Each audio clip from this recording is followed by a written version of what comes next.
WRC-TV, Channel 4, Washington's leading station for news and information. And now the news continues.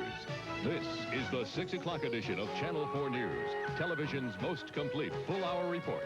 Presented by Bob McBride, Susan King, Bob Ryan's Weather, Sports with George Michael, Jim Upshaw's Inside Report, and featuring Lee Thompson and Arch Campbell.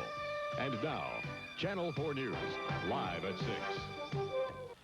Tonight, survivors of a famous and significant World War II battle have begun to gather on a tiny island in the Pacific. And here in Washington, other veterans already are commemorating that battle. Tonight, Jim Upshaw has an inside report on why Iwo Jima has living significance today. Bob, there's that classic photo, and there was a John Wayne movie, but imagine, as of tomorrow, 40 years will have passed since the volcanic outcropping called Iwo Jima was attacked massively by U.S. Marines. The island was a Japanese fortress that had blocked air attack routes toward Japan. Now, remembering survivors of the battle share a sense of tragedy, and they tell me hope of passing on a legacy of courage to the young.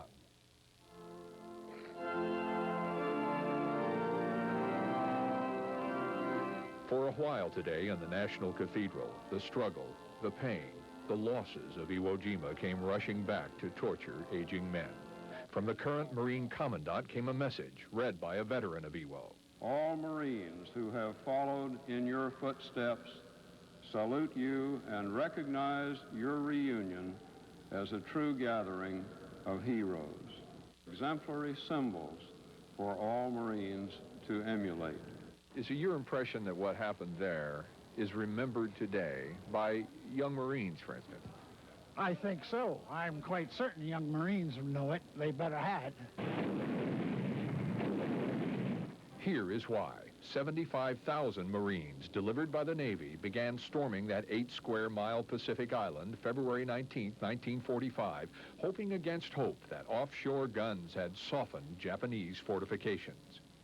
After about the first 2 hours, you knew that the naval gunfire hadn't done what it said it was going to do. Scores of concrete bunkers would not fall. Waves of Marines, after surviving a landing, found themselves struggling through volcanic ash and a trap sprung by the Japanese commander, Kurabayashi.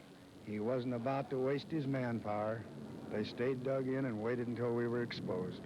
Thus began a harrowing siege that would last 36 days and kill or wound almost 26,000 Americans, many in hand-to-hand combat. In the end, say veterans, what was gained was worth what was lost. There were over 10,000 Air Force lives that we saved just because they could land their B-26s there coming back from the raids on Japan. And they decided they needed somebody to take it, and so we got it. Today's Marines are better trained and better equipped than any before, and if a war came, might even be better motivated. But if so, it is in part because of Iwo Jima, say some of the young ones now. Just to take 1 foot of land, Marines lost lives, hundreds of Marines. The teamwork, the working together to overcome all odds. From the commandant down, they always will know it, yes. That's a heritage of a Marine.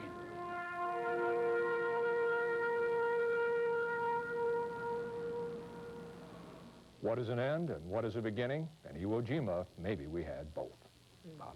Thank you. Jim Upshaw, Inside Report. Washington's leading station for news and information.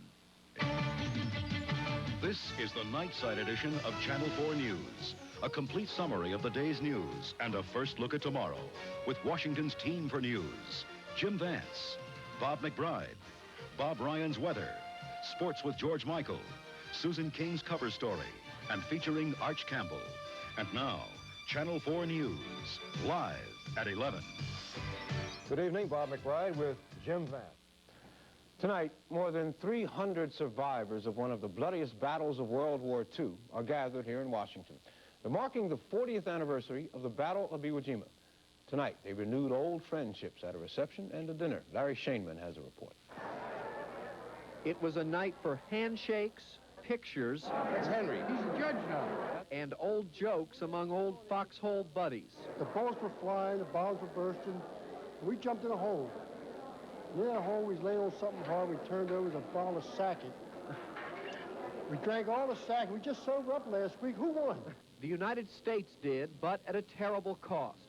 21,000 Japanese, 7,000 Americans killed in the 5-week battle. Joe Bateman still has the physical and verbal souvenirs. Well, I just taken off a dead Jap that we took care of. But the hard times were downplayed tonight. The men who fought there, and like Charles Covell were wounded there, don't need reunions to remember. These are brothers. Well, I got 6 brothers, and I got 6 sisters, and they all mean just as much. And as young Marines trooped in the colors, the Marine Corps Commandant praised all the Iwo Jima vets as heroes. Our young Marines are now looked at Iwo Jima as sort of the epitome of courage, of determination, of all those things that are so important in our heritage. Tomorrow they'll come here and lay a wreath in memory of those who didn't make it. And then they'll return home, resuming the lives that changed so much 40 years ago. Larry Shainman, Channel 4 News at the Iwo Jima Memorial. Dozens of American and Japanese survivors will gather tomorrow on Iwo Jima. They'll unveil a memorial plaque expressing the hope that their sacrifices will always be remembered, but never repeated. Now here's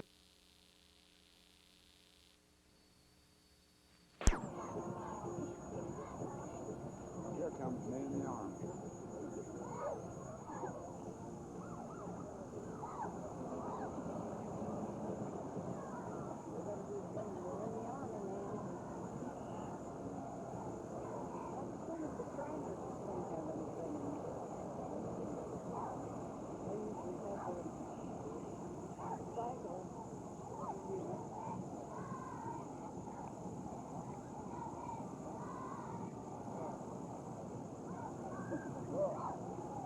Now shoot him again. Hurry, face, move! Smile, buddy!